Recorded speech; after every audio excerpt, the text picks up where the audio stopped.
Have you ever wondered? What if everything you were ever taught about history was a lie? What if our textbooks, our museums, our maps, are all pieces of a much bigger puzzle that's been rearranged, on purpose? Think about it. Who decides what becomes history? Who chooses which stories are remembered, and which ones disappear? Because the more you look into our past, the more it starts to feel like we're living inside a story, not of what happened, but of what we're supposed to believe happened. Tonight, we're not rewriting history. We're re-questioning it.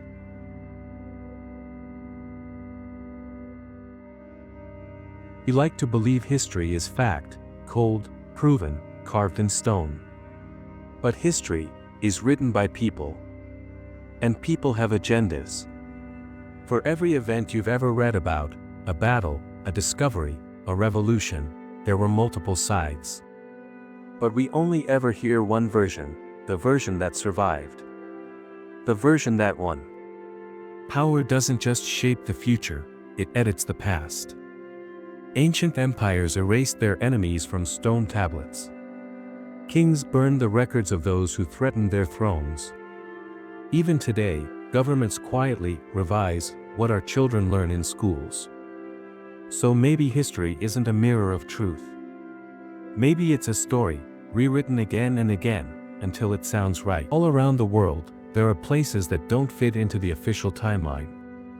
Göbekli Tepe in Turkey, a 12,000-year-old temple, built long before the invention of writing or farming. How did Stone Age humans design something that advanced, and then bury it completely?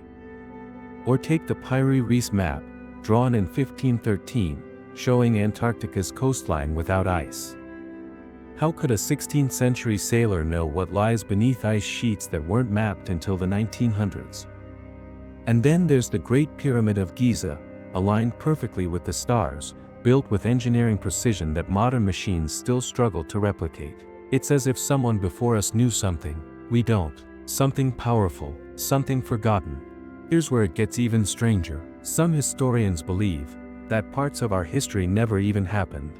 According to the phantom time hypothesis, nearly 300 years of the early Middle Ages, roughly between 614 and 911 AD, may have been completely fabricated. That means, the year you think is 2025, could actually be 1728. It sounds insane, but when you start comparing astronomical records and ancient documents, things don't always line up.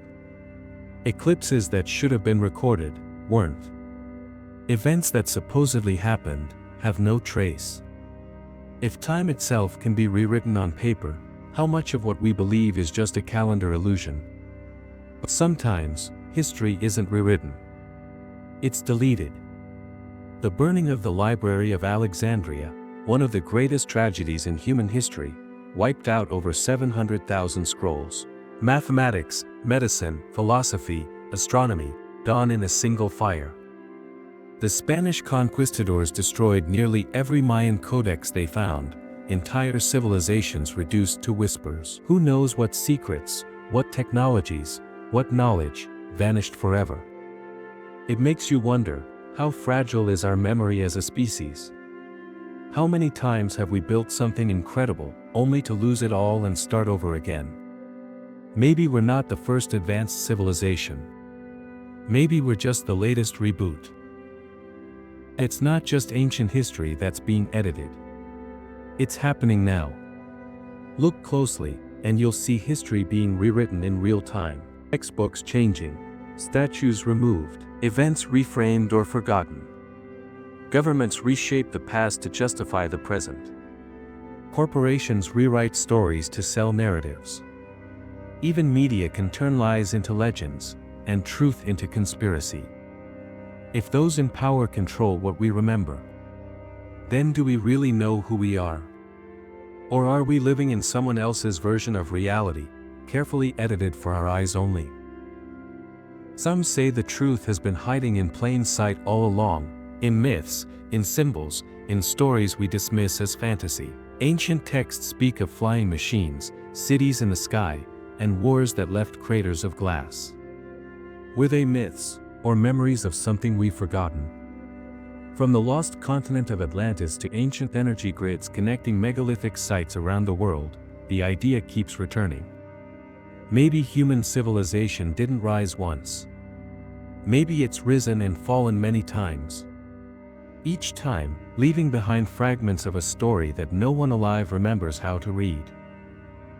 Maybe that's the real secret, that history isn't a straight line. It's a cycle. It bends, breaks, repeats, and re-emerges under new names. Every generation rewrites the past to fit its beliefs. Every empire paints itself as the hero. And every truth, no matter how powerful, eventually fades into legend. So when you look at the ruins, the myths, the gaps in our timeline, maybe you're not seeing mysteries. Maybe you're seeing memories. In the end, maybe the goal isn't to know exactly what happened. Maybe the real power lies in asking why it matters. Because if history is wrong, then so is everything we think we know about ourselves. Where we came from, what we're capable of, and where we're headed next. So the next time you read a history book, or walk through an ancient ruin, don't just ask what happened here. Ask, what was erased? And who wanted it that way? Fade out.